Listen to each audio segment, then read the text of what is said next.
what are there secrets to writing a book and getting it published and making a good impression with an audience to say this is a book worth buying?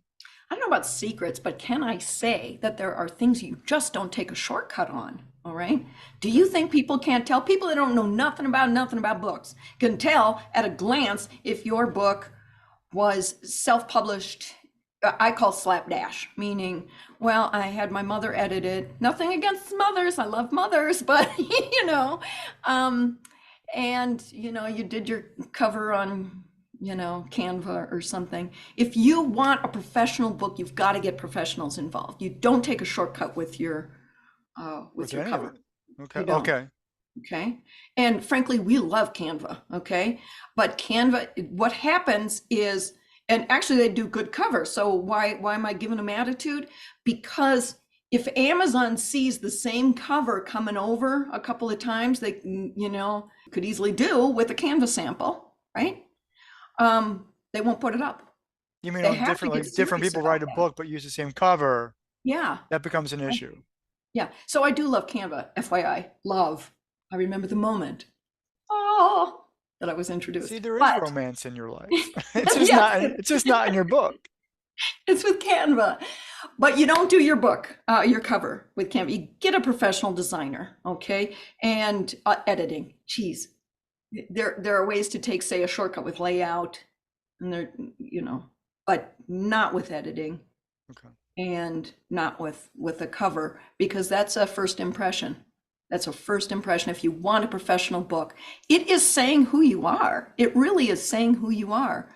I remember some guy wanted to hire me for some speaking engagement about my walk. Okay. So he didn't know the other hat that I wore. And I meet him and he pushes his book across the table. He's, look at the book I just released. Isn't it great? At a glance, I just went, wow, this guy is a shortcut taker and he's sloppy and he's not professional. I mean, maybe I'm a little judgmental, fair enough. I decided because of that I would not work with him. And you know what? I went along to follow how he was going to continue with this event, and I was right. It does tell you something about that person, Well, you now I know. don't want to know all the feedback you're thinking about my book.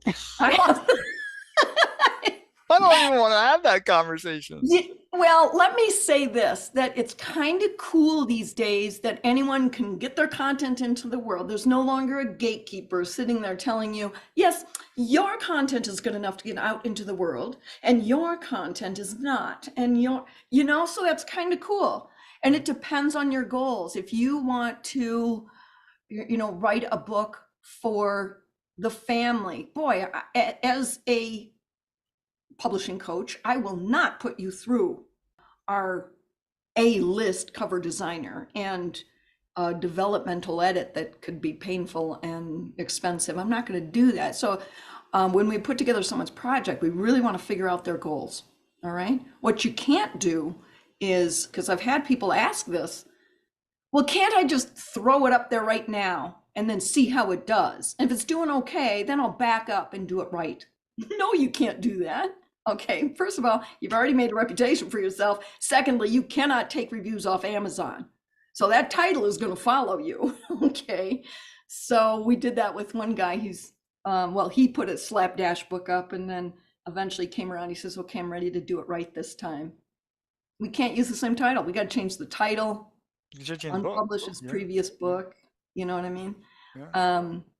And people did say in the reviews, great content, but boy, he really needed an editor. Review after review after review, people would say that. Yeah. So if he put up a new book, people don't know what's a new book. They're getting those reviews. Anyway, bottom line, if you want a professional book, you got to get professionals involved. But, and I mean this sincerely, not everyone wants or needs a professional book, because I want to keep an eye on people's wallets too. And there's the line that as a publishing coach, I'm sitting on saying, I want to protect people's wallet, but I want to protect the integrity of that book as well. And if I see him coming this far, like, no, please don't do that. Okay, come on back. And equally, no, you do not need to spend that kind of money. Come on back to this line, right? So want to protect people's wallet and the integrity of their book, and this is the line we're walking.